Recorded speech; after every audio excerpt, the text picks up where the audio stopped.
marathon.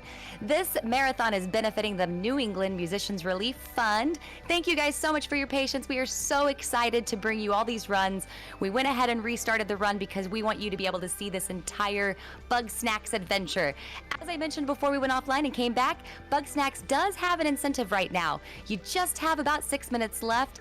We're trying to reach $100 so that way we can get the any percent showcase from Conception. Go ahead, Conception, take it away.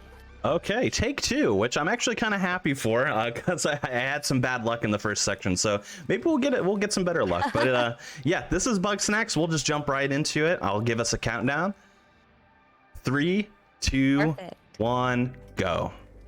All right, take two.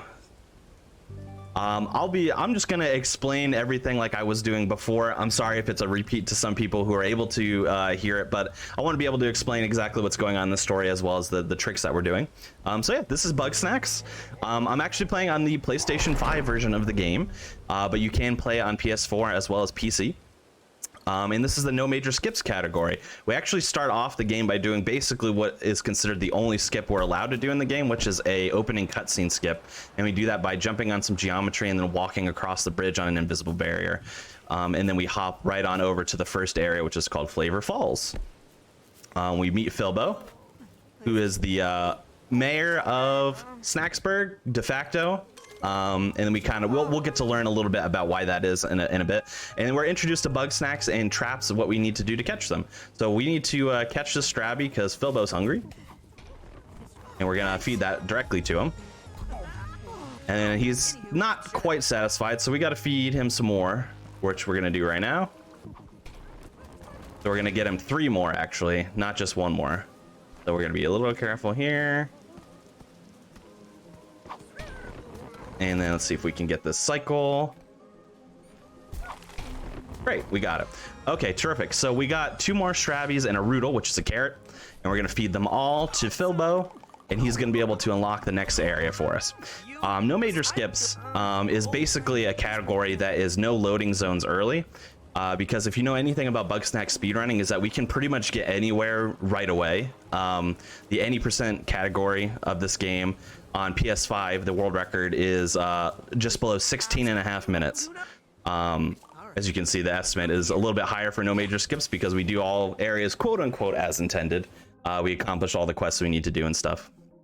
But yeah, this game is broken, so we will not be getting into any loading zones early. That brings us directly into this next area, Garden Grove, which is an area that is the only area in the game that cannot be exited early. And what I mean is we can actually get out of bounds and would be able to exit it early, but for whatever reason the loading zone will not even be there unless you complete the quest required to get, you know, out of this area as kind of intended. So it's you know, no matter what category you do, you know, any percent, no major skips, 100%, whatever, any extensions of categories, it's the same every time. I'm gonna attempt a trick here. Let's see if we can get it. Oops. Doesn't look like it. All right, I'll explain a little bit about what that was before in case you missed it the first time, which I also didn't get it the first time, but it's a very, very precise trick, so I'm not exactly surprised that I'm missing it. But first we're gonna make some catches here.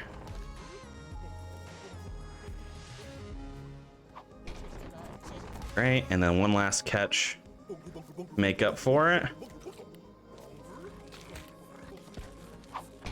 which is track that frieder down from the roof there. So you get your burger, you get your fries, you get your shish kebugs, which is a shish kebab, and yeah, we got our whole meal going. In case it's not clear to you as well, Bugsnax are exactly what they sound like. They're bugs, they're snacks. So everything here is going to be, you know, shaped like a food, which is very, very cute. Who doesn't love that, right? Ooh, I'm gonna be knocked into a cutscene that normally we can skip here, but it's only like 3 seconds, so it's not too bad. Usually we can skip that this animation by being close to Wambus and triggering the next quest by mashing, but I accidentally hopped away during the cutscene, which is basically like a frame perfect jump before the cutscene starts, but after you leave your inventory. I did 2 in a row actually, which is impressive, but you know, it doesn't really help in this case. But yeah, what I was attempting to do before when we were up top there when we met Wambus for the first time, is I put my trap like kind of in his little farm area, and I tried to attempt to shove it through the floor so that I could catch the Frieder through the ground, which saves about like 5 seconds or so off the catch that I did, probably a little bit more because I did it a little bit out of order. So it would have been a little bit faster, but it's okay. We were able to get the other cycle, so we didn't really lose a ton of time, just a few seconds. But yeah, like I said, it's very precise because not only do you have to hit the cycle timing wise, but you also have to be able to shove it through the ground at the precise angle that you can still catch the Frieder. So it's really, really difficult, but we were able to do it. The backup way, which is basically as the game intends, lure the Frieder to the ground and catch it using ketchup. If it wasn't clear, Wambus is a sauce farmer, and he gave us a sauce slinger. So now that there's going to be all kinds of sauces throughout the world, and we'll be able to sling sauces to our heart's content.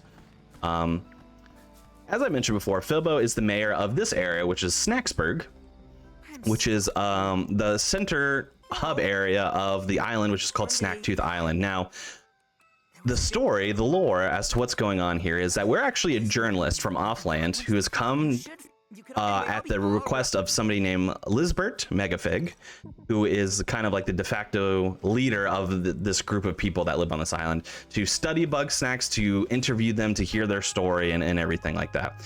However, Lisbert is missing once we arrive. She's gone. We don't know where she is, and nobody does. And everybody has kind of left Snaxburg because it kind of fell apart without her. So we have to not only get everybody to return, but we have to also figure out what's going on with Lisbeth. Where is she? Where, what can we do to help? Things like that.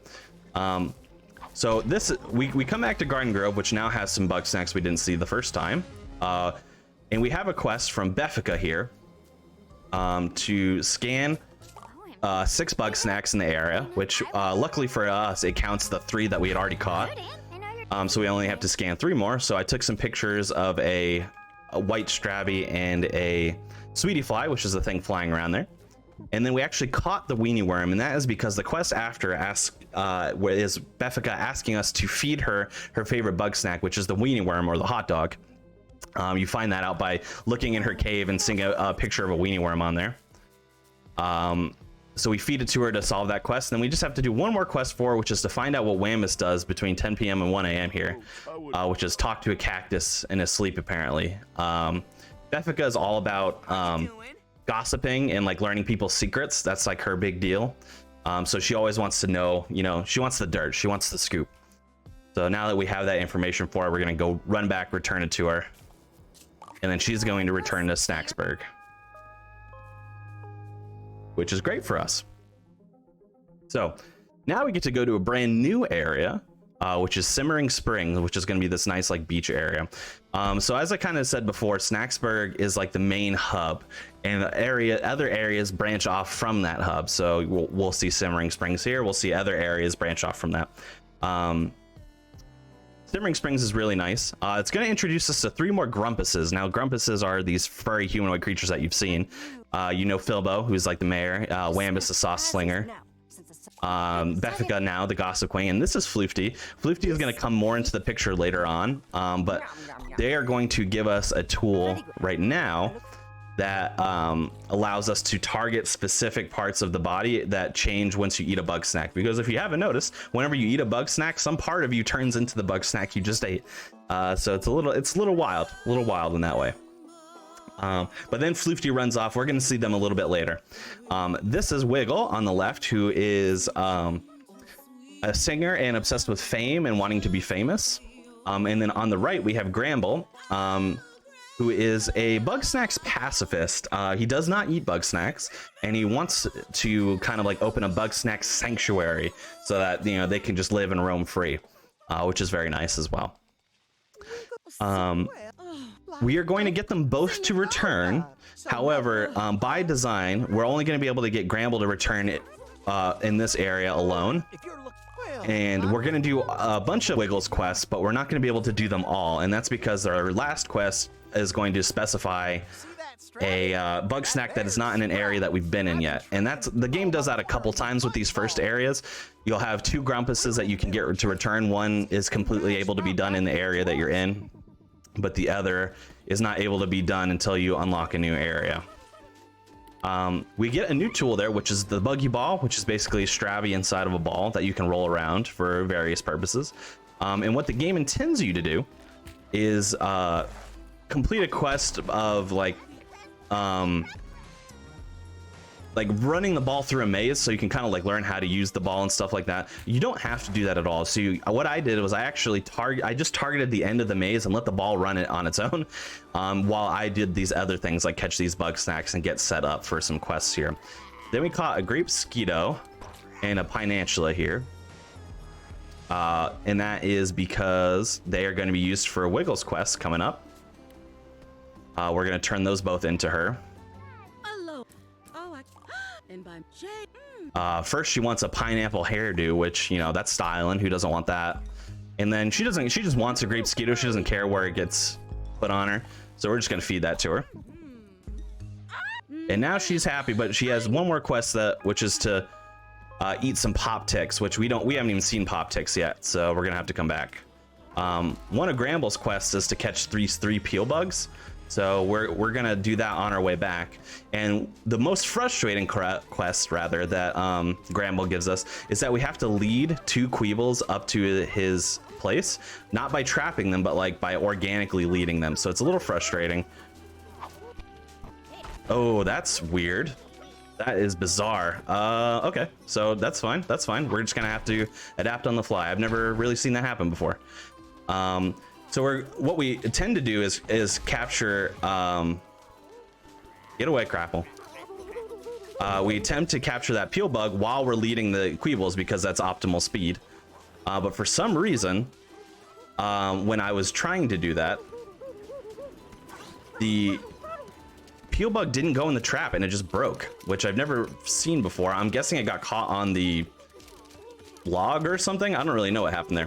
Luckily we're able to recover somewhat. It's kind of frustrating to deal with, only in the way that what we do to attract the Queebles to get up here is because they like chocolate.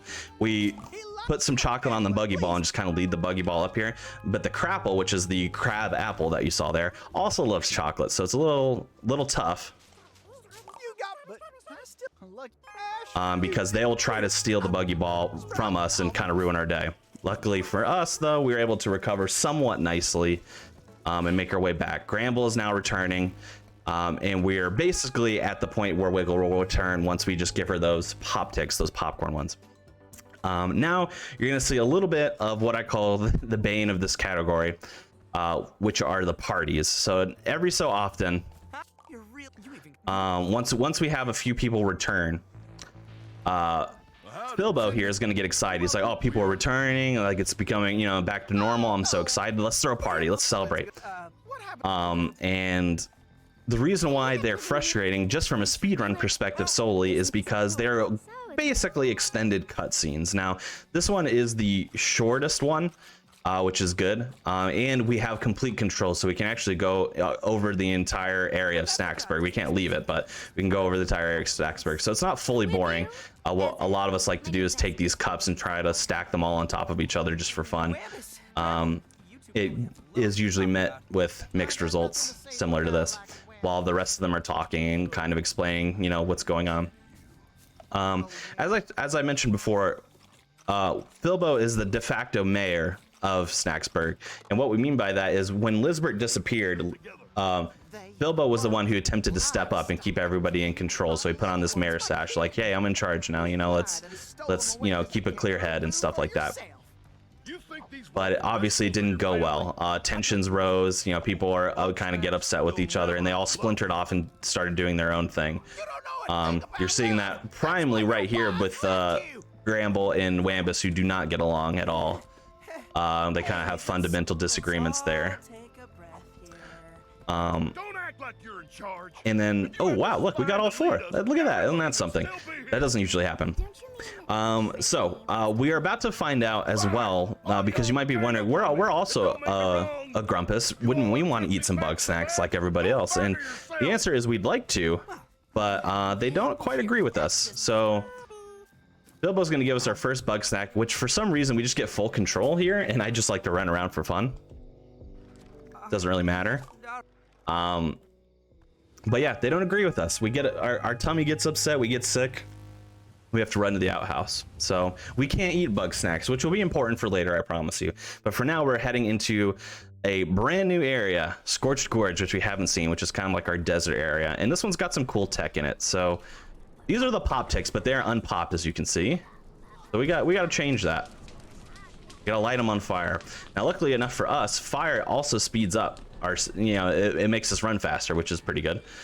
We also need to get this Spuddy, which is this baked potato bug snack, to run into this door. So we'll set that up nicely.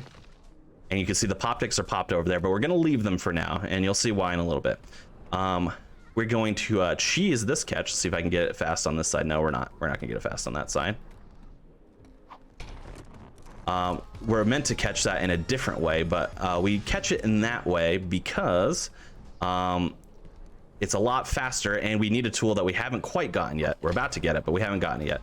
We're also going to just drop a trap from the sky there so that we can catch another Cheepoof. And then we also need this Ribblepede here, so we're going to catch that. I also walked a little bit forward up top there, which was to forward Cromdo into his spot over there. Otherwise, I would have had to do a dialogue with him that wastes a few seconds, which we don't want to do. And yeah, this is Cromdo. He is basically the used car salesman of Grumpus's. He's kind of scummy. He's a little bit scummy. A little bit of a con artist, if you will. But he does give us a very important tool, which is the launch pad here. Lunch pad, I should say, because it's got to be food based. We finished that quest for him, so we also get to kind of use the launch pad, and then now we get to use the launch pad for all kinds of cool things, like capturing Bugsnax and stuff like this. That's a sweet, so that's another Frieder, but is the sweet Frieder, which is like a variation of the Frieder we already caught back in Garden Grove. So that's pretty cool. Don't run that way. Get over here. Look at me. All right, there we go. Yeah, we want him to run in here so we can open up this door again. Very important to do so, not only for a quest, but we also need to catch this shy weenie worm. That's gonna be very important. I'm gonna pause there so he just runs into the wall. And we need to catch one more Cheepoof, which we're going to do how the game intends, quote unquote, which is by launching a trap at it.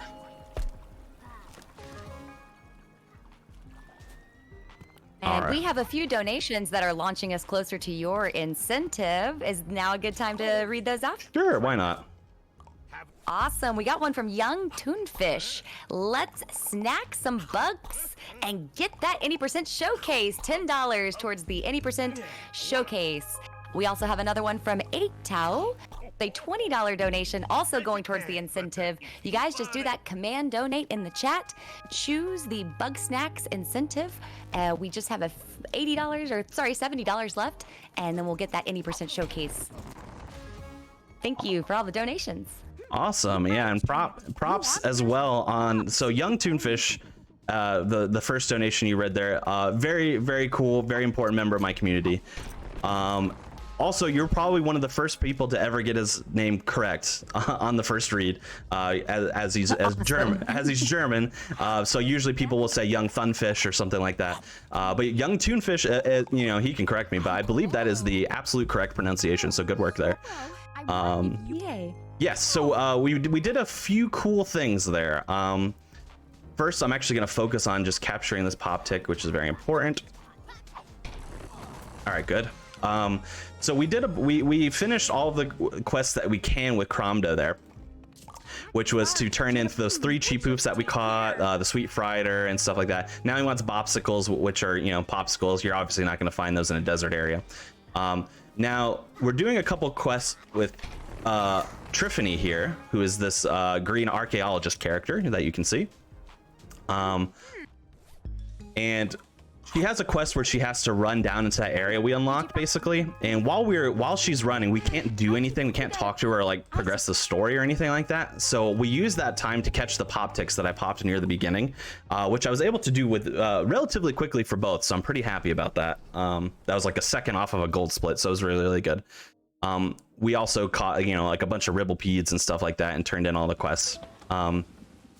The reason why we have to catch those pop ticks really, really quick, by the way, we can't really hesitate, is that there's a Scorpeno that's hanging up on the wall, and if a trap lingers too much, like we just set a trap and let the pop ticks kind of fly into it, it will throw a fireball at the trap and burn it up, so it's unusable, which is obviously not ideal. So we have to catch them really, really fast to be quick. But we're gonna head back to Wiggle here, feed her those pop ticks, and then Wiggle will return back to us. Now, I've done this two areas in a row now, so you'll notice that I'll wait for the autosave trigger in the right-hand corner, which is that little eyeball, that swirly eyeball, and then I'll actually reload the save, which is a neat little function that once you reload the save, it will automatically bring you to the doorway that you use to get into that area.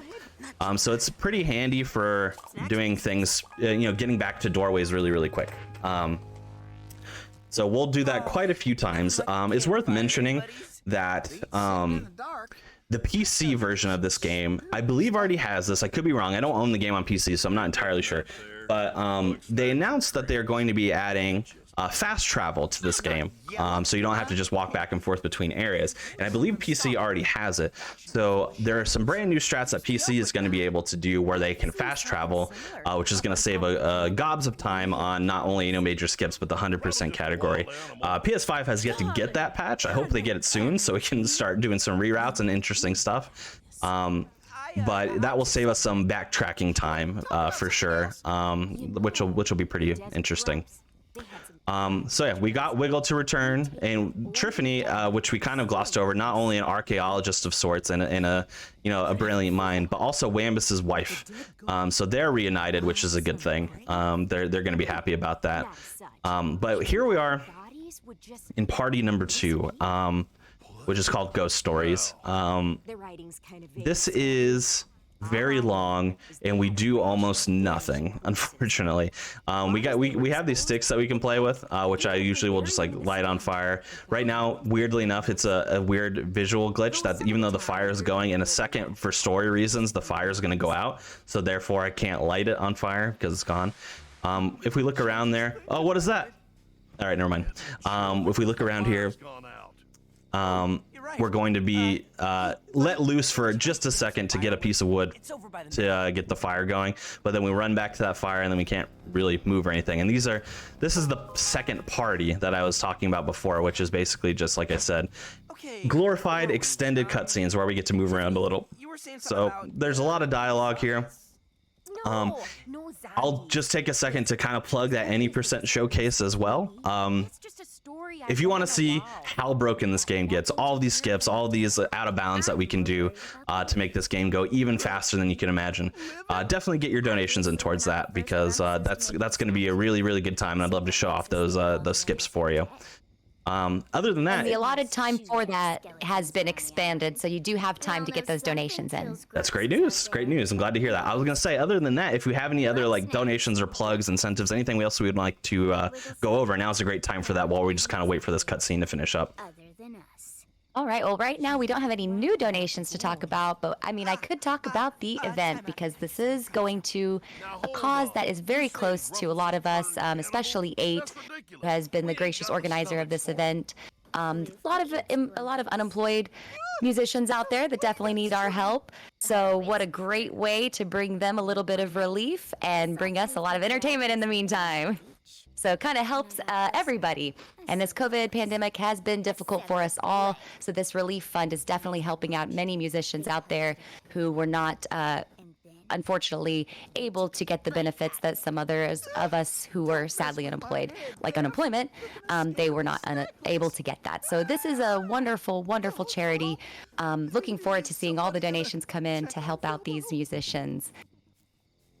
Yes, absolutely. Yeah, and this is a really important cause for me personally as well. I don't live in New England anymore, but I grew up in New England, and I actually am a musician myself. I have a music degree and everything.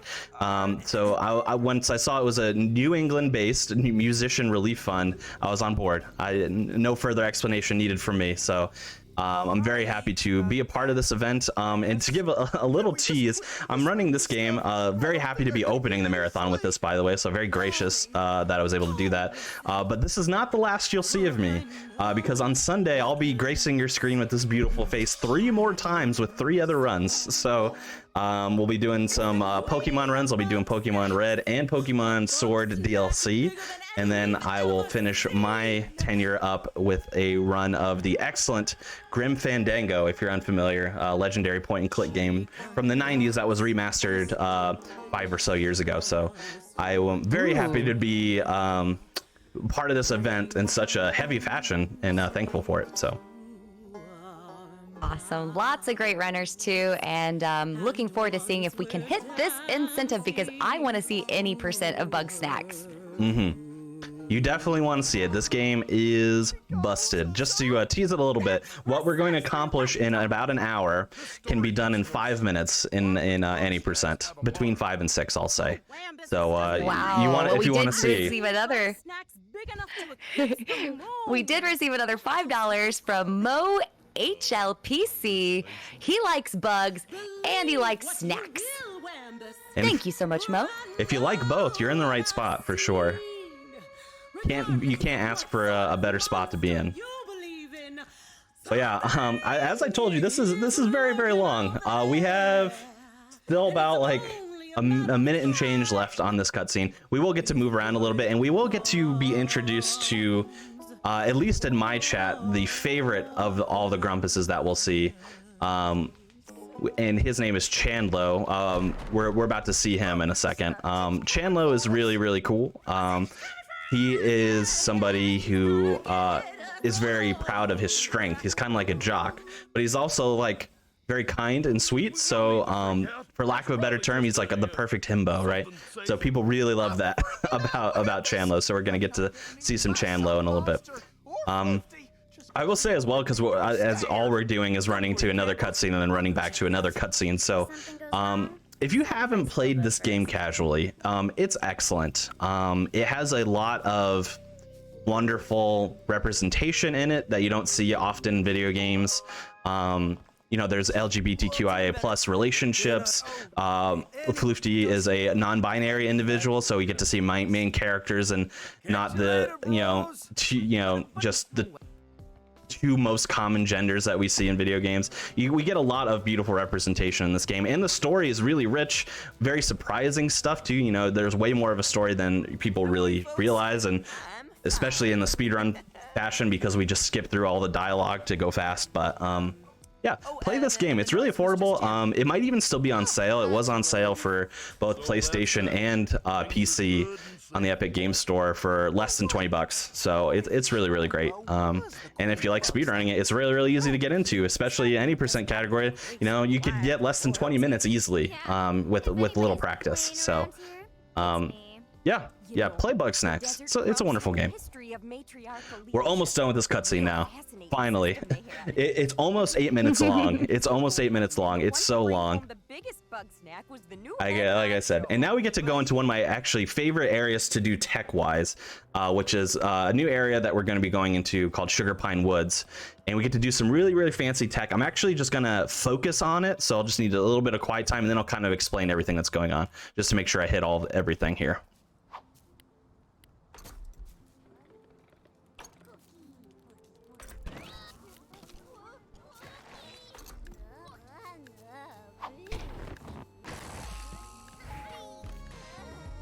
Well, while we give Conception that quiet time, we do have another donation from Queen 8. Let's see any percent. $80 donation. Let's see how close that should almost get us there. We are getting quite close to hitting the $100 incentive for the target. We completed it. We have completed the Any Percent Showcase Bugsnax target. Thank you everyone for donating. I am so excited to see this Any Percent, especially after hearing him talk about it. It's going to be quite a treat after seeing this run. Excellent. Thank you everyone for your donation. Yes, thank you so much. That's great news. I'm very, very excited to be able to showcase that for you.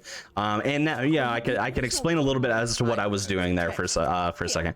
So lot just happened there. So we needed to catch a good chunk of Bugsnax. As you saw, we caught like 5 of them right in a row. the first thing we did was we did a very, very creative strat, which is we needed to catch a cookie, which is like a running Oreo, and we needed to catch a few honeybees. So what we did, typically with the cookie, you have to use this strat up we don't have yet to make it that much easier, but we don't have it, nor do we have the time. So what we're gonna do is we put our launch pad on the ground and in the path of the cookie running. And we launch the cookie at the honeybee, and because the honeybee is naturally sticky, you know, as you would expect, the cookie sticks right to the honeybee and they both fall to the ground. We catch them in a double catch fashion. Oops, I forgot to grab that back, which is really, really cool. So we catch both of those, and in addition to that, when any of the honeybees are disturbed, they all get angry and try to like dive bomb at you. And we needed to get 2 honeybees, so that's great. When they dive bomb at you, they kind of hit the ground, they get stunned, and then you're able to capture a second one. We then ran up to a rock and we caught... Did I get that? Yeah, I think I did. I hope I did. We went up to a rock and caught a snail. Again, a little bit beyond what we were intending to do. You could like launch a trap at it or something like that, but we just run up on the rock and catch it like that because it's a lot faster. And then we did some parkour on some geometry to get over to a second snail, which we need. We actually needed 3, which we just caught the third one a second ago while I was explaining all this. And then, you know, we've actually finished, you know, entirely all of those quests that Chandlo wanted us to do. And then this is Snorpy. Snorpy is Chandlo's partner as well. So, you know, they make a pretty cute couple. Where Chandlo's kind of the jock, Snorpy is more of an engineer, so that's where they balance each other out. We have to convince Snorpy to go back, but once we convince Snorpy to go back, they both will, so that's good. The last thing we need to do for Snorpy is get 2 of these charm aloes, so we sleep in the bed till midnight, and then we're gonna run around and do these quick catches here. And then yeah, wow, we also needed to get the Bopsicle, remember, for Cromdo. Luckily enough, it's just like heat seeking us right now, which is great because we can get right next to the door, which is ideal. Oops, please, thank you. All right, great. All right, and then we just feed the charm aloes to Snorpy, and then they're actually both done. We get a 2-for-1 special here where they both return at the same time. Smash through some text here.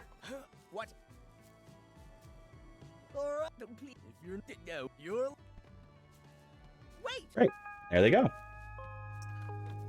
This one is super close, so I can't I'd have to like time it out to the milliseconds, but you can either run back here or do that checkpoint warp thing that I usually do, but it's like, because of the loading screen, they're both like relatively close in time, and I haven't like fully timed it out, so I don't think it particularly matters what way you do it.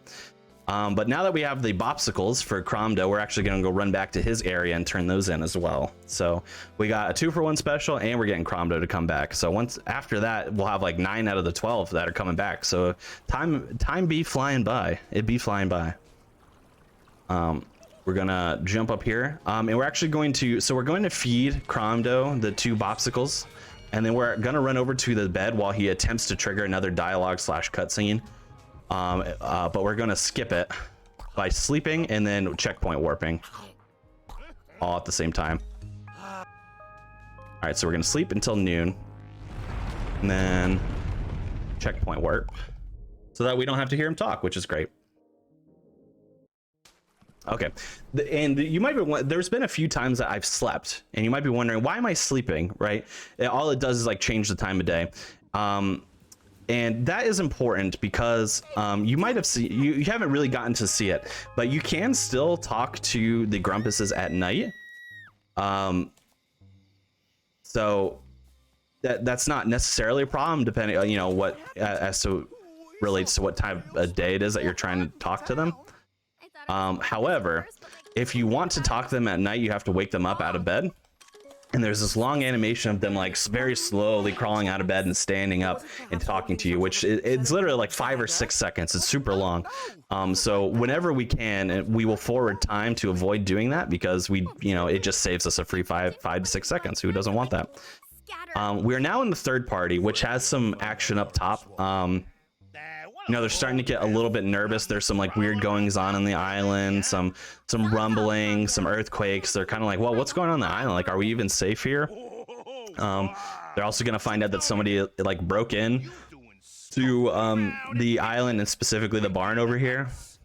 And what we're meant to do, and this is party number 3, by the way, what we're meant to do is we're meant to find 6 clues across the across Snacksburg here that kind of give us an idea about what's going on.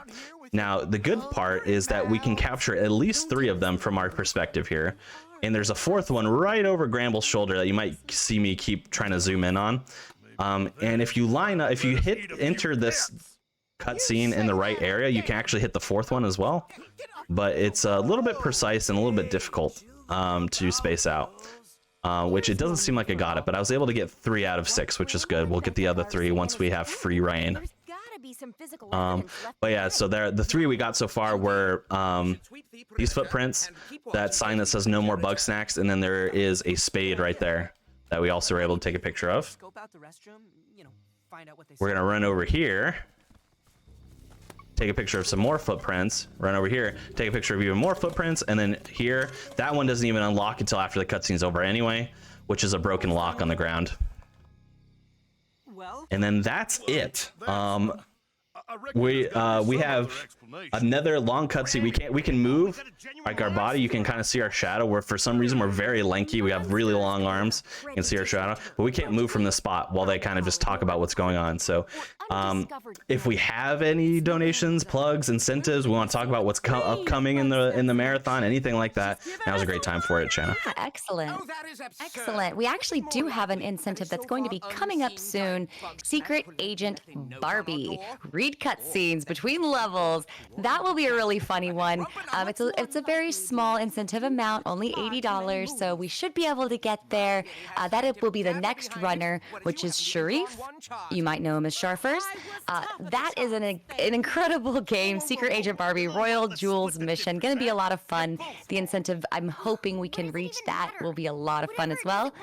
And later today, we do have the retro celebrity, the Mexican runner, TMR, doing Battletoads. That is going to be an epic run, and I really hope that we can get that incentive met for Warpless. It's a $200 goal. Plenty of time to get those donations in on that incentive. And also, Ghost and Goblins Resurrection. I need to look at the details on that one so I can give you more information on what that incentive entails. And then the other incentive we have is Lion King Upgrade the Difficulty. Always a good one to upgrade the difficulty on Lion King.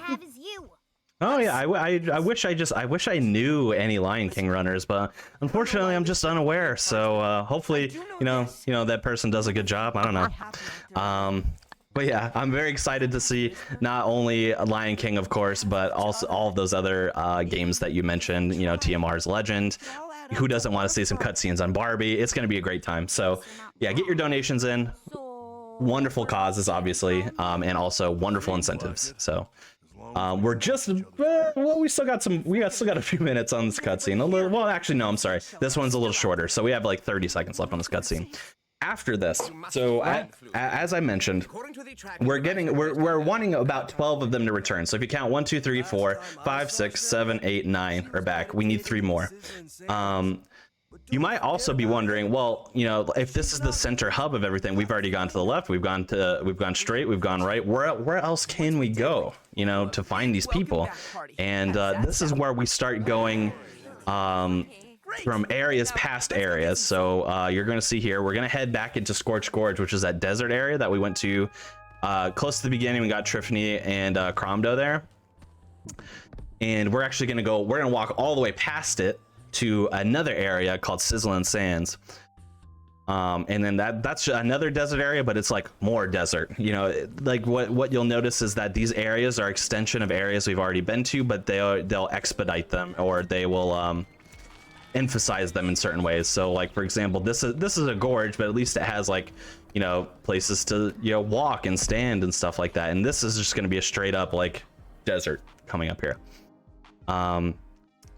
This one has some fun tech. So first thing we're gonna do, we're gonna grab our lunch pad, Now you can see way off in the distance there, that little blue icon, that's Shelda, and that's who we need to get to come back. Now, luckily for us, we can do all of Shelda's quests in advance and then turn them in all at once, so that saves us some time. So we're gonna start doing that. First, we're gonna launch that Pocahontas straight into the lake, which is one part of one of the quests that we need to do. We're gonna throw this egg at the Pocahontas because we need to do that as well.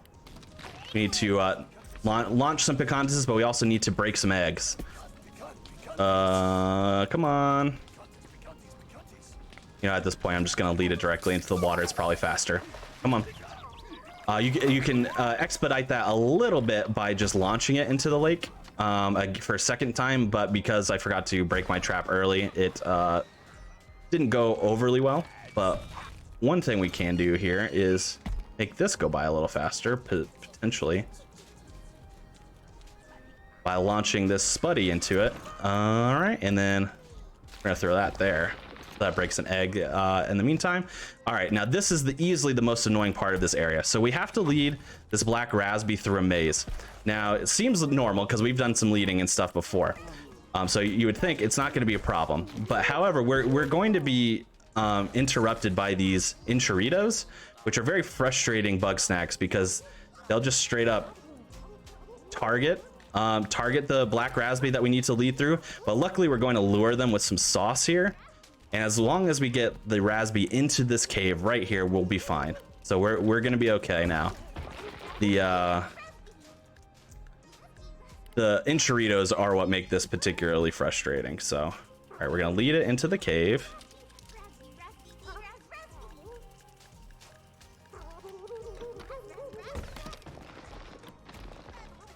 And then watch it launch up there. That's the key. It has to get launched up. We can't catch it. We can't do anything. We can't do like anything else besides launch it up there, or else it's just not going to work out. So now that's actually all the quests for Shelda. So if everything completed as I hope it did, then we can turn them all in at once. Egglers, I knew it was going to be fine. The Pocahontas, yeah, I was a little worried about that because we didn't get the launch, and the black raspberry can sometimes glitch. So I was a little worried about that, but everything went fine. That was really, really good, actually. Actually, even better, that was a gold split, so that was the fastest I've ever done that. So wonderful stuff. Great. So we're going to do that. There's actually a secret passage way that's into the very next area we need to go to, which we can activate there, and then we're going to head on into Boiling Bay, which is actually an extension of the beach area that we were already in, with the added feature that there's a volcano attached to the beach. So that's pretty fun. We're gonna do some fun stuff here. So we're gonna throw some sauce here to attract this noodler. What we're going to do is attract it next to that popsicle because we need the noodler to not be on fire to catch it. Kind of makes sense. So we have to, you know, extinguish it with some ice. So we do that. We get the noodler. We're gonna throw a trap here because we need to catch that red banopper. We're gonna throw this here, and we need to also break apart this coconut. So we're gonna do that. No, no, no, no, no, no, no, no, no, no, no, no, don't hit that, don't hit that. Oh, you jerk. All right, well, we got the Kokomite, which is actually the harder portion. But we need to catch this red banopper, and this Bopsicle can really mess with us. This actually, it's a Palatos specifically. It's a variation of the Bopsicle thing we already saw. But yeah, he can be a jerk and mess with our traps and stuff. I don't know why that caught on fire, to be honest.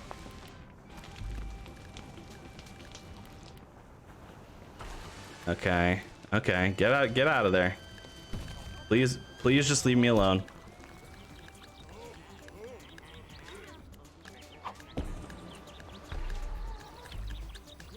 I'm gonna just try to capture his attention just in case.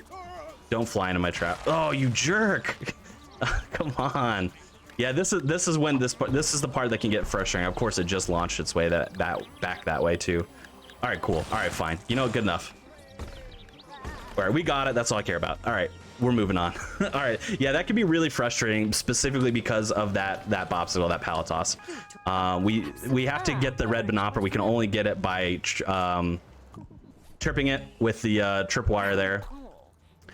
And it can just it hates traps. It'll just tackle traps when it sees them. So, you know, it can be pretty frustrating. This is Floofty, which if you remember, we saw near the beginning of the game. We're going to get them to return by feeding them the requisite Bugsnax that they're looking for, which luckily for us, we pre-caught. And then one last quest. They basically have given us the ability to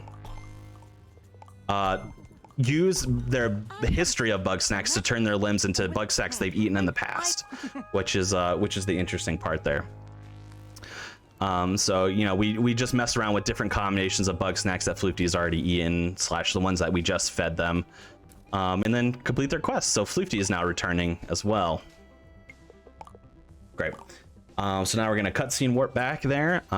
Basically, we just need to find one more person and then kind of figure out where Lizbert is as well, because we still, you know, there's still this mystery. Where's Lizbert? What's Lizbert doing? You know, we still need to figure that out. We need some more clues on that situation. So how we get clues, like any good journalist, is through interviews. So we're going to do interviews here. Now, you can interview anybody.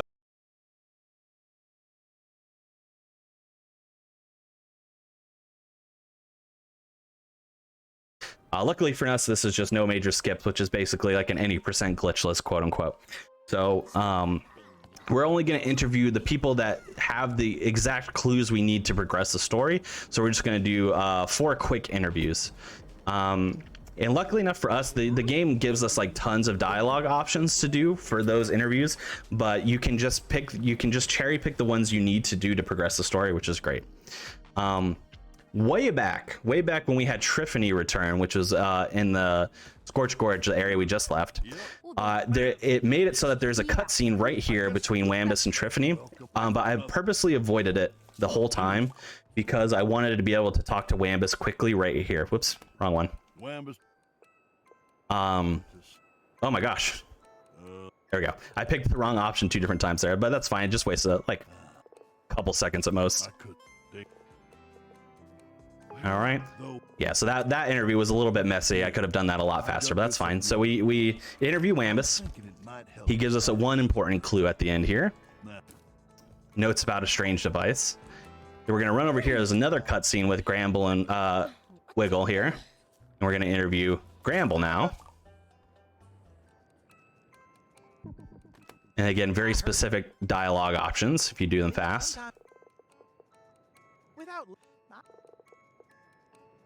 That was pretty quick. All right, great. So Gramble's done. He's going to give us a key to a diary. We don't know what the diary is yet, but we assume that's important. We're going to run downstairs, run to this cutscene with Snorpy and Floofty. Snorpy, like I said, is Chandler's partner, but Snorpy and Floofty are also siblings. So they have like big sibling rivalry energy, which is always very fun to play off of. We're going to do a quick interview here. It's the third of the interviews. This one's probably the easiest because it has the least dialogue options, which is nice. Excellent. And then we only have one more. Snorpy's going to give us a map to a mystery door. And then last one we need to talk to is Triffany. We're going to hug the right side here because if we go too far to the left, it'll actually trigger a cutscene with Beffica and Cromdo, which we don't need at all. So we just purposely avoid that. All right, and then same thing with Triffany here. Very few dialogue options, just a little bit more than Snorpy, so it takes a little bit longer, but not much. All right, and then Triffany gives us the diary, what we just got a key for. You know, isn't that handy? Lizbert's diary. So we're gonna hop in there. Got our interviews, and now we're going to head to the final area that, well, not the final area, but the last area off of these, you know, off of the center hub that we have yet to go to. So we're going to go into woods, which is where we met Chandler and Snorpy. And, you know, it means for us to like take the long way around here. But it neglects to mention that we have a very simple geometry jump there, which we can just skip a lot of walking by doing that. All right, and then we enter a brand new area, Frosted Peak, which is, as you can imagine, a snow-covered mountain. We got a little bit of tech here, so let's see here. We can execute well. So we're gonna grab this sauce. No, I guess not. Guess we're not gonna execute well. That's fine. All right, so we need to capture the attention of this Sodi because we need to capture it in general. Great. So we got it. Just took forever. And then we're gonna run over here. And then this here is Agabel.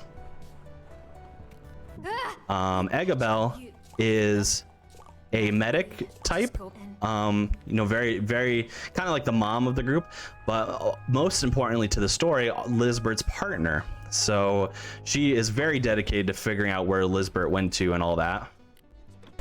And she is actually going to show us that mystery door that we got the clue back from all the way there, and she starts walking there, which is important because we can't do anything until she gets there. So we're gonna do some important catches while she's walking there and just beat her anyway by jumping off the top of the cliff here, and then just waiting for her to fall back, you know, come and meet us because she's taking her sweet time.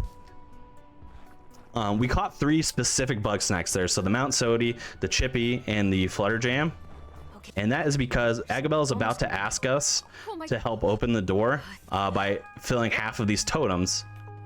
And the 3 Bugsnax that we caught are the 3 fastest to catch to fill those totems. So and then she fills the other 3, and then presumably the door is going to open.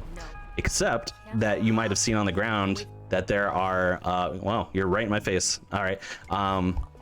You might have seen on the ground there that there are 3 pressure plates that we have to get stood on, and we're only 2. There's only Agabel and ourselves, so we got to recruit the help of somebody else, and who else but Filbo? So we're gonna go run back to town, get Filbo to come help us back, and we're gonna attempt to open that door. We don't know what's behind the door at this point. We assume it has something to do with Lizbert because she's left all these clues related to this door. So we have to try and figure out what's going on with it. So we definitely want to get past it for story reasons. All right, so there is Filbo. Now we have a long, like, kind of slow walk that we have to do, where we don't have, we can't do anything else besides slow walk behind Filbo and Agabel here. So if we have like a quick, like 30-second or so, you know, plug, incentive, you know, donations, whatever we have, now's a good time for that. I can't believe you've been up here all this time. You're so, different. That's right. The soft little Agabel you knew is gone. Yeah, you really came at I will your mention as show, well, huh? while she might be getting that stuff set up. So you can actually. Sorry about that. That's okay. You can access your tools here, which another speedrunner in the community, Recount, when doing a run one time, was just messing around, accessed the sauce slinger, and then hit Filbo with sauce in the face while doing this slow walk. And then Filbo just stopped dead at his tracks, would not move. So he soft locked the game, which we had never seen before. But yeah, so you can mess things up by not just simply walking the path. Oh, But yeah, if we have a quick, 30-second plug or something like that, now's a great time for it. We're just going to be doing a cutscene and then running back to town again, so. All right, well, just to remind everybody, we do have some incentives coming up for future runs. Bugsnax Any Percent Showcase was completed for anyone just joining us, so thank you again to all the donations who will help bring some more Bugsnax to the stream. And then coming up soon, we do have Battletoads Warpless is another incentive coming up. Hopefully we can get that reached so we can see TMR do Battletoads Warpless. Now on the schedule, he will be playing Battletoads Any Percent, and that'll be no warps. So hopefully we can get that, and so we can see some more Warpless. Another one right after that is Ghost and Goblins Resurrection, also TMR. This one will be upgrade to One Loop Legend. And that incentive, that is later on this evening. So plenty of time for that. We did just receive another donation. Thank you so much to Kajink for the $10 donation. Gimme dat Babs lore. Yes. So I don't even need to read it. I know what that is going toward. That is going toward the incentive for Secret Agent Barbie Royal Jewels mission. She wants to hear those cutscenes read between the levels. If you want to hear those cutscenes read between the levels, go hit that command donate in the chat and use that incentive target, Secret Agent Barbie. Thank you so much, Kajink, for the $10. All right, thank you so much for those donations. So we attempted to get into the door, but for some reason it didn't work and started throwing boulders at us. So Agabel needs some time to study to figure out what it is that we need to do to get in the door. in the meantime, we're going to be on our 4th and final party, which is a very fun one, because what we need to do is get everybody on the island to dance, and they all have like their own qualifiers that will cause them to do that. So for example, the first one that we did was we actually threw a cup at an orb right above Shelda's head. For some reason, she'll just start dancing when that confetti orb bursts open. So we do that. Then near the beginning as well, we also switched the radio song, because Beffica will only dance if there's a certain song on the radio. So we switched that, so she returns. Philbo will return automatically no matter what. We then get a cup for Wambus. We actually use the same one we threw just for time consistency, because he needs a little liquid courage to apologize to Gramble. Gramble will then return once he feels safe, because he's worried that Wambus is gonna like attack him or something, I guess. Wiggle needs some liquid courage as well, so we take care of that.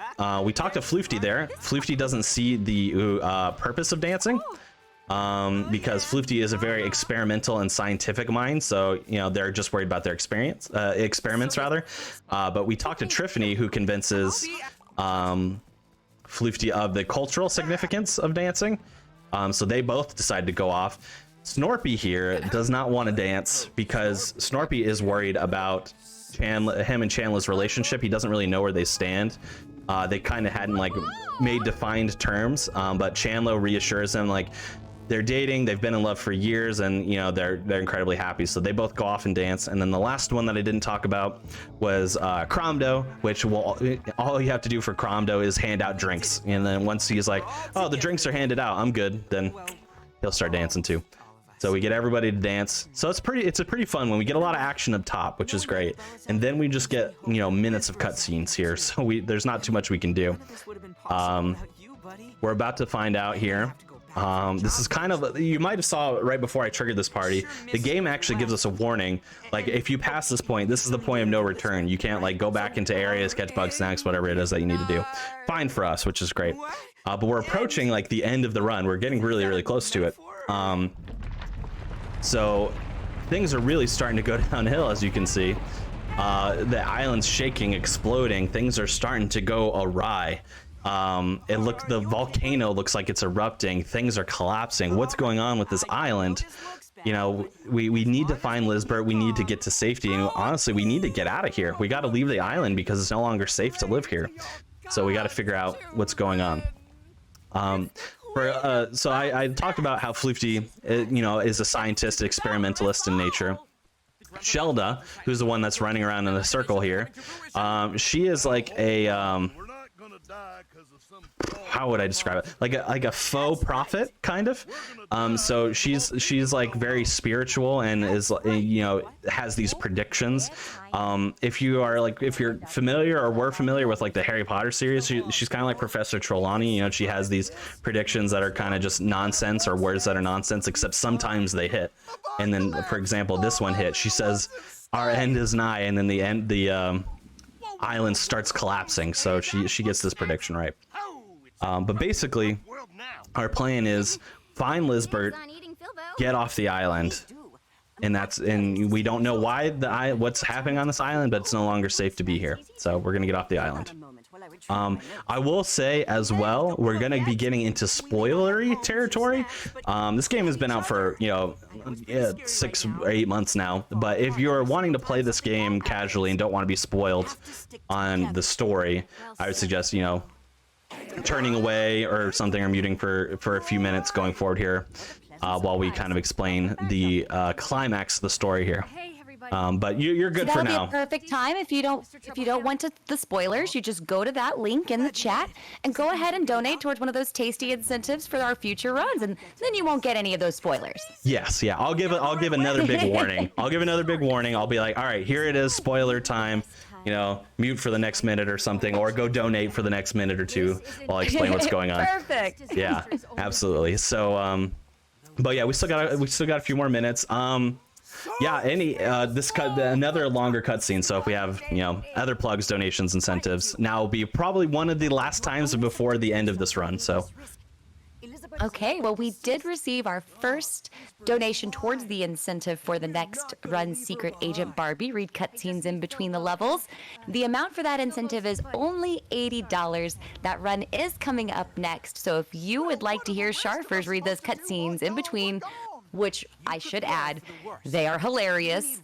This is absolutely a great incentive to go ahead and get because he can just read those cutscenes during the actual run, and it'll create that an even funnier, entertaining aspect for everyone involved. You will love it. Only $80 for that incentive. So let's get that incentive met. Absolutely. And that is Secret Agent Barbie, read cutscenes between levels. Runner is Sharif. Absolutely, get those in. Get those in. All right, we're about to be done with the last party of the game. No more extended cutscenes. We'll have another little slow walk down portion like we did with Agabel and Filbo near the door again. But other than that, we'll be cutscene-less for the remainder of the run, which is good. Let's get to it then. All right. So we're gonna make our way back. We're gonna head to the door again. And you know what? We're gonna get through the door this time. I feel it in my bones that we're gonna get through the door this time. We can actually just blow right here. We can blow by these two and get through the door fast. We don't have to wait for them. But once we get to Frosted Peak, we have to wait for them. Unfortunately, we can't just blow by them. It doesn't even give us the ability to run, so we can't even go fast if we wanted to. Here we go, and then we're gonna get through the door.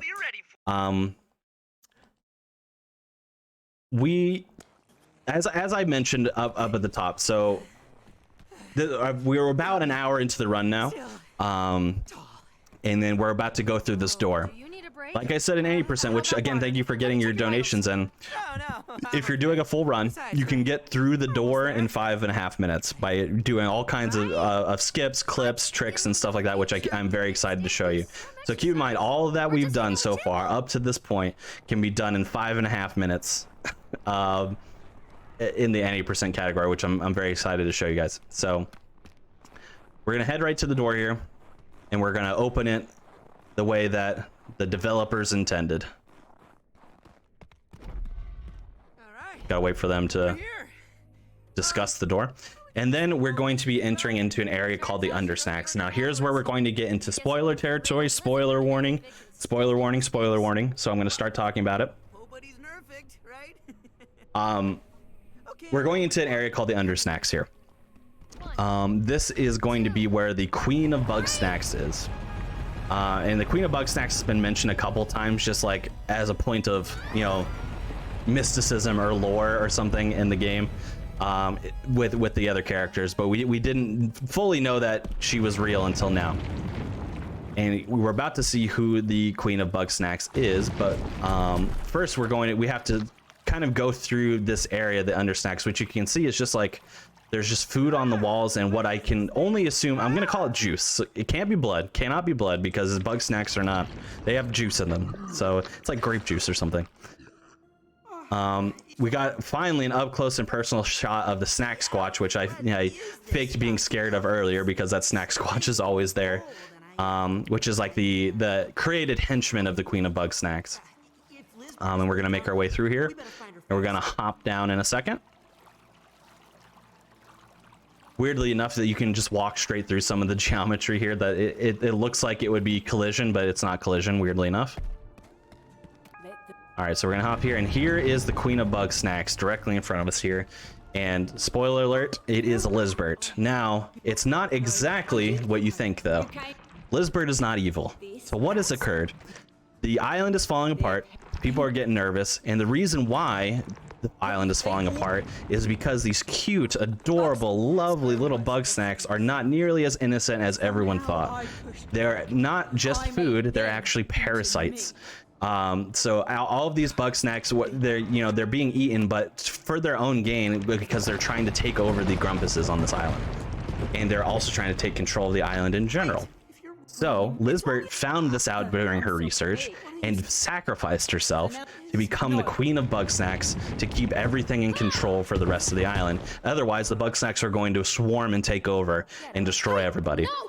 However, they have the Bugsnax themselves have become too powerful at this point, and Lisbert can no longer control them, which is why the island is falling apart.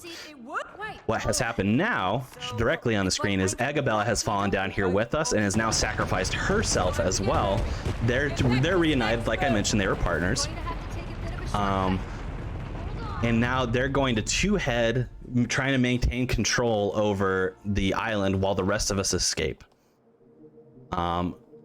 We're going to be obviously dodging Bugsnax. We don't want to get hurt or anything like that. And this is going to enter us into the end game sequence, the kind of countdown / escape the island sequence, which we call in the speedrun community the Gauntlet. And the reason why I call it the Gauntlet is because we're going to be doing like 6 mini challenges that revolve around tools that we've used throughout the game, but in ways that we hadn't used them before. So we're going to run over here and we're going to be going back into Snacksburg.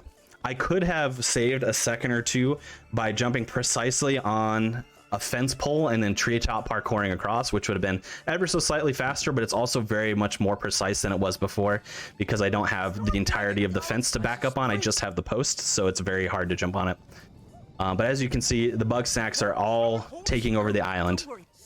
But luckily for us, Snorpy has taken her traps and have altered them to not catch Bugsnax, but to destroy them. So now we have our snack trap, which was, we put it down and then we just capture them. Instead, it's going to be a snack chop. So instead of capturing them, we're going to be chopping them up. So like this, they're destroyed. And then we're going to throw that here. I'm gonna wait for that last one. While it's being destroyed, we're gonna do a hop down closer towards the next one and hop into the second one automatically. So Filbo and Snorpy are up top for that first one. Now we have Shelda and Floofty here. They're gonna give us our snack grappler, which is the thing we used to grab things from a distance before, but now it's fitted with a boxing glove. So instead of grappling, we're gonna just straight punch some donuts here. We get on the side of them because it's a lot faster. We can kill them all in one shot this way. And then we're going to trigger the transition for the next cutscene by walking precisely, and then aim at the ground to kill some Bugsnax that we're going to erupt out of the ground. Ooh, that one went way farther than I would have hoped. Okay, so what I attempted to do there. So the game intends for you to take on those Picantuses head on. And then you just when Picantus is destroyed, it bursts into other smaller Bugsnax. What we do to combat this is instead we get behind the Picantuses and launch them forward towards Floofty and Shelda, so that when they break, the Shelda and Floofty will actually just swallow the Bugsnax because it's a lot faster, and there's not enough of them for it to matter or anything. So we usually will launch them directly at them. Now I accidentally hit the butt of the Picantus. So that it launched like straight up way over Floofty's head and then like hit the back wall. So I just had to destroy them as normal. But yeah, if you're very precise, you can actually get them to swallow the Picantus whole, which saves the most optimal amount of time, which would have been great, but that's okay. This one is by far the easiest challenge of the Gauntlet. There's 6 challenges total. I think I mentioned that. This is the 3rd of the 6, and it seems like it would kind of, be challenging, I guess, except that all of those Bugsnax spawn on a cycle. So even if I didn't put this trap down at all and let them all attack, it wouldn't matter because they all spawn in the same cycle. The only wave that matters is the last one. We just have to hit that one as fast as possible. We jump there to get wedged in the geometry, so we're that much closer to the next challenge, which is barrels. And barrels is the hardest, most precise, most time-challenging one. So I'm just gonna ask for complete quiet here while I focus on it, and then I'll kind of explain exactly what I did. It just needs a lot of focus from me, real quick. Got it. All right.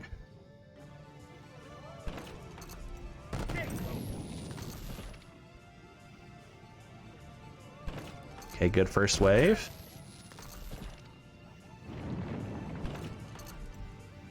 Okay, looking good so far.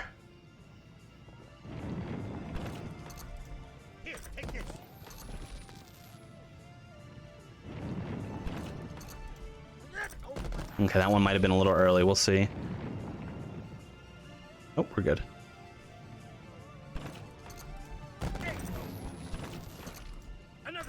Okay, we're looking good. We're looking good.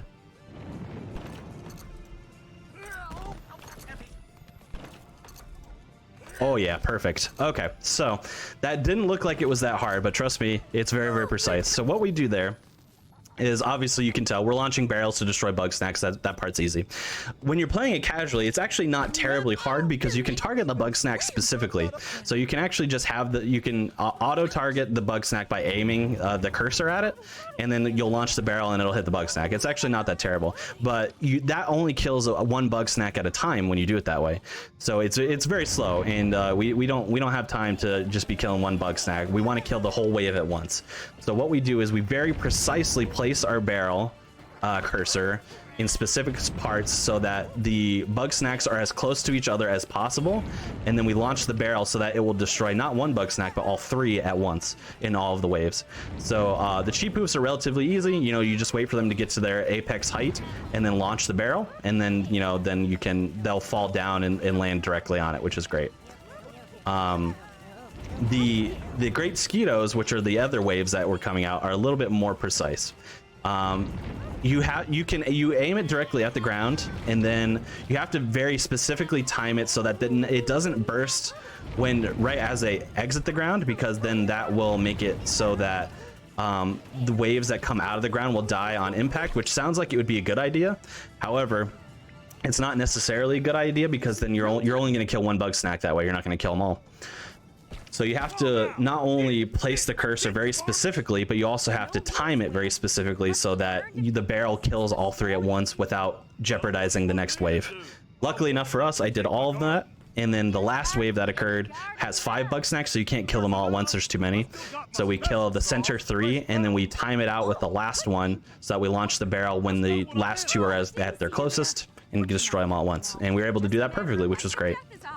The last challenge there was pretty self-explanatory. It was a spiky version of the buggy ball, and we just run them into Bugsnax. All the spawn cycles are the same every time, so I know exactly where they're going to spawn. It's pretty simple. And then this last one is special sauce, so that it kind of like makes them not only stun each other but kind of like burst each other once they run for it. Kind of drives them crazy. Again, all the spawn cycles are the same, so I know exactly where they're going to spawn. Gonna hit Wambus there for good luck. That's always the good luck part. And then you place the sauce so that they run into each other as fast as possible, and that's actually the end of the gauntlet. So this gauntlet went pretty good. The Shelda floofty part was a little bit of a mess, and then during the spiky buggy ball part, I can actually run up so that I don't have such a long cutscene, so I could have avoided that a little bit, but otherwise it was pretty good. We're flying off. On the very ship we actually arrived into Snacktooth Island on, it got built back up so that we can float away. Then there is Lizbert and Eggabell waving goodbye to us as we leave Snacktooth. So time is coming up soon, probably within the next, within 1 minute, if not less. It's probably a little less. Worth mentioning as well, so there is like a good version and a bad version of the ending, so like a good ending or a bad ending. And I think it's really cool because the good ending is by far the fastest ending, which I feel like usually in speedruns, the bad ending is faster because usually you can cut corners and you don't have to worry about saving people or something. But the good ending is actually faster. The good ending being where everybody makes it to this beach and you can actually talk to everybody. But the bad ending is you can actually have them succumb to the Bugsnax by not only not completing the challenges well enough at the end, but also if you fed them Bugsnax throughout your journey and they were already almost already taken over, and then they kind of just get pushed over in the last straw here. All right, so time is coming up. I just got to master this cutscene, so get ready on the clock. And time. There we are. That is Bugsnax, no major skips. So we get all the way to the end. I appreciate everybody watching for that, but we're not done. We're not done because we have some any percent to do. So I will say, I'm gonna showcase all the tricks and skips and stuff that we do in the 80% showcase. I'm not gonna do a full 80% run, only because once you get to the Undersnacks section, it's the same going forward. So we run through the undersnacks, we do that long cutscene, and then we do the gauntlet again. So I don't feel like you need to see the gauntlet twice because there's nothing else that's different entirely, nothing else at all. So what we're gonna do is we're gonna hop back into the game here. And I'm just gonna show you all of the tips, the glitches, the jumps, everything that we do and can do in any percent to skip some stuff. And thanks again to everyone who donated to make this Any Percent showcase possible. Thank you so much for your donations. Such a wonderful cause, the New England Musicians Relief Fund. So happy to be a part of it, and thank you for your donations. So it's gonna start off the same way. We're gonna do this jump to cross over, and we're going to land on this invisible barrier. If you want proof, look, I'm just walking on nothing. So there you go. And then we walk over here. Same deal as the start. So we jump over, we jump treetop, and we get into the area. Now before we went and talked to Philbo, but we don't need to do that if we're gonna not worry about areas. So we're gonna run over to this rock and jump up here, which saves us from having to walk all the way around. And we're actually gonna jump over to these rocks. Oops. I tried to skip a step by being fancy, but that's what you get for being fancy. You're gonna jump over here to these rocks, and jump up on top of this one, and then run over to this one, jump on top of these rocks, and then jump over the barrier, and you skip all that stuff. So now we're actually into Garden Grove. So we skip that saves like a minute, and you know, it's not a lot, it saves like a minute. It skips all the stuff we had to do with Philbo, getting him all the Bugsnax, feeding him, having him walk over to unlock the door. So it saves like, you know, a minute and a few seconds. As I said up at the top, Garden Grove is the same, so I have to do Garden Grove the same way. Hopefully, I would love to be able to actually show off the Frider, the fast Frider trick that we can do, so I'm gonna try and do that a couple times. If I miss it, hopefully we just get it first try, so we don't have to do it a couple times, but... Alright, so we're gonna run over, we're gonna grab our saw, same deal, same exact deal. We're gonna launch that. We're gonna hit that tree. Okay, and then we're gonna do the same thing here.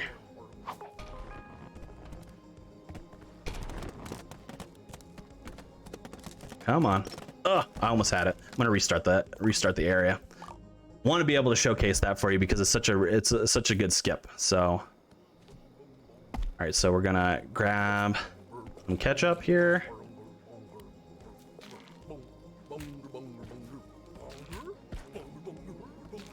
All right, so attempt number 2 here.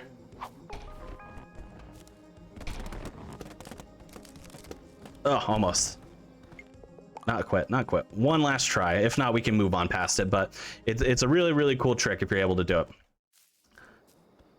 We actually do need to wait. I realize we do need to wait 1 second before we do it because usually we have the cutscene to worry about. So I'm actually gonna wait 1 full cycle there. There we go, before I launch the ketchup.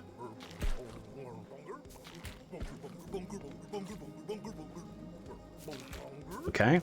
We believe. Come on, Frider. Come on.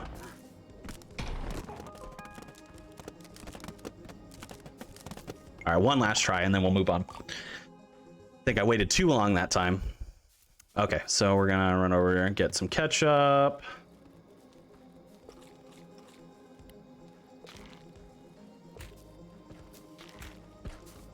Okay.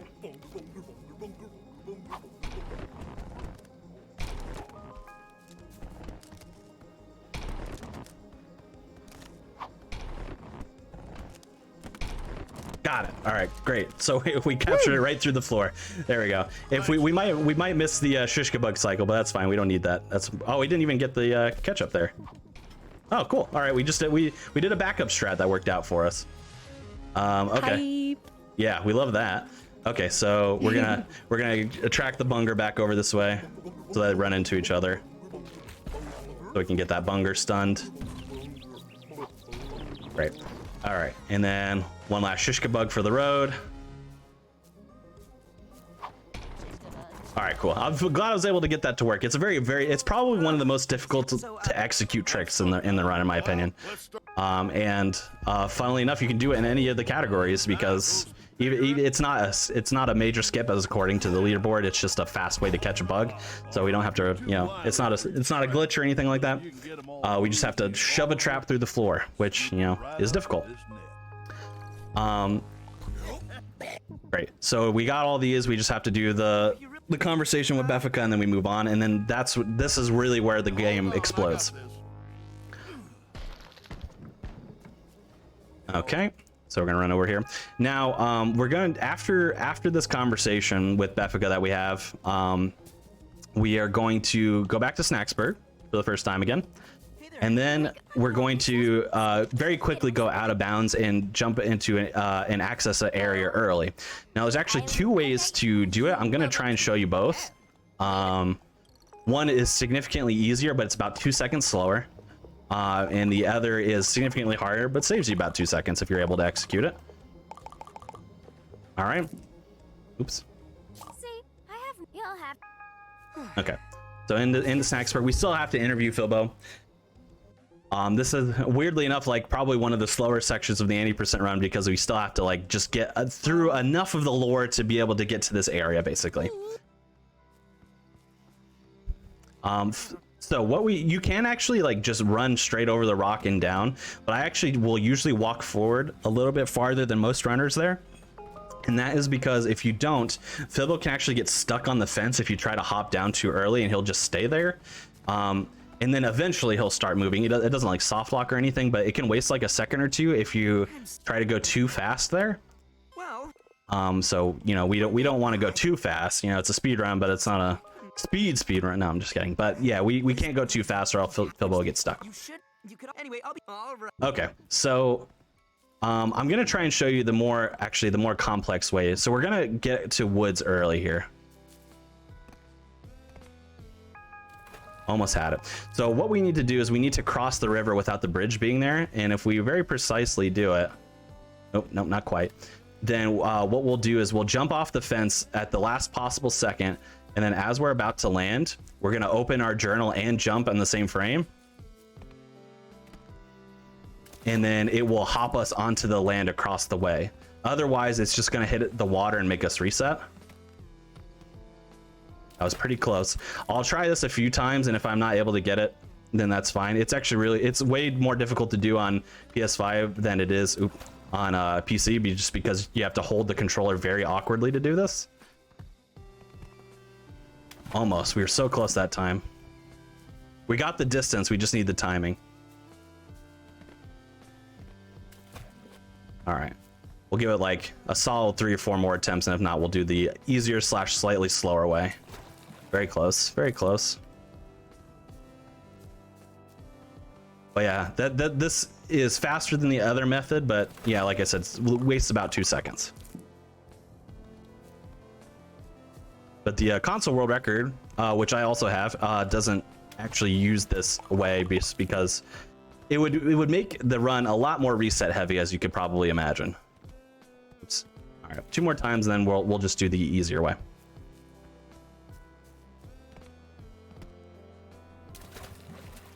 Oh, super close, but not quite.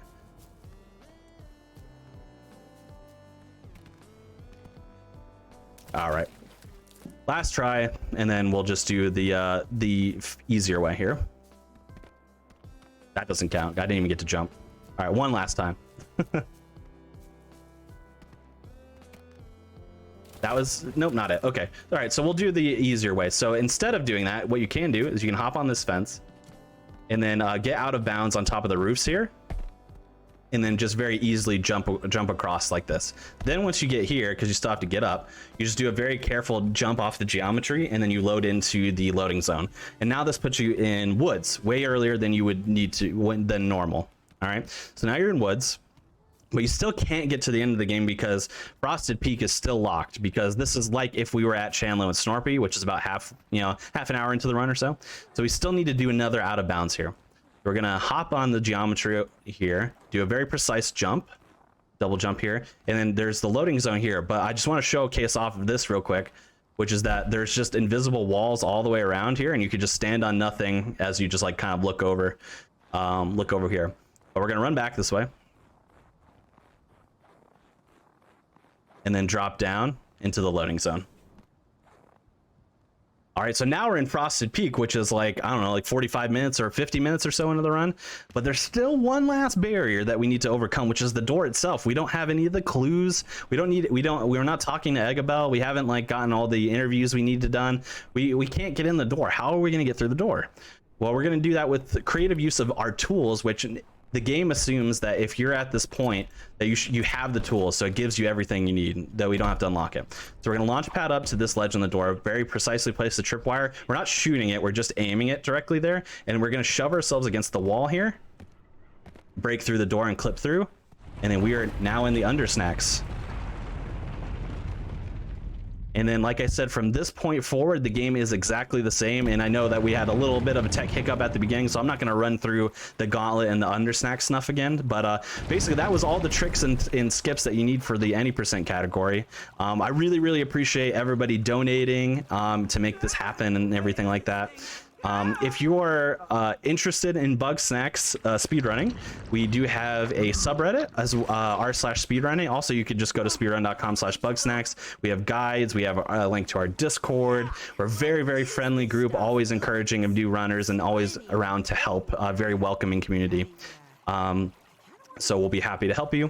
And if you like speedruns of Bugsnax, of Pokemon, of anything, you know, weird, eclectic, anything you can imagine, I love speedrunning that kind of stuff. So come on by twitch.tv/ConceptionSR. Like I said in the run, I am not nearly done with this marathon. On Sunday, you'll be seeing my face several more times. So I'll be excited to be towards the end of the marathon as well. So thank you for allowing me to kick us off. Thank you so much, Conception. That was such a great run, and I'm so glad we were able to see the any percent as well. Quite a different run, too. I mean, time-wise. Definitely, definitely. Well, thank you so much, and thanks again to all who donated so we were able to see that any percent run. We got lots of runners coming up next. And next up is Sharif with Sharif. I just call him Sharfers. With Secret Agent Barbie Royal Jewels mission. You do have a few minutes left to be able to get in that incentive for Secret Agent Barbie. Read cutscenes between levels. So get those donations in now if you want to hear Sharfers read the cutscenes between levels.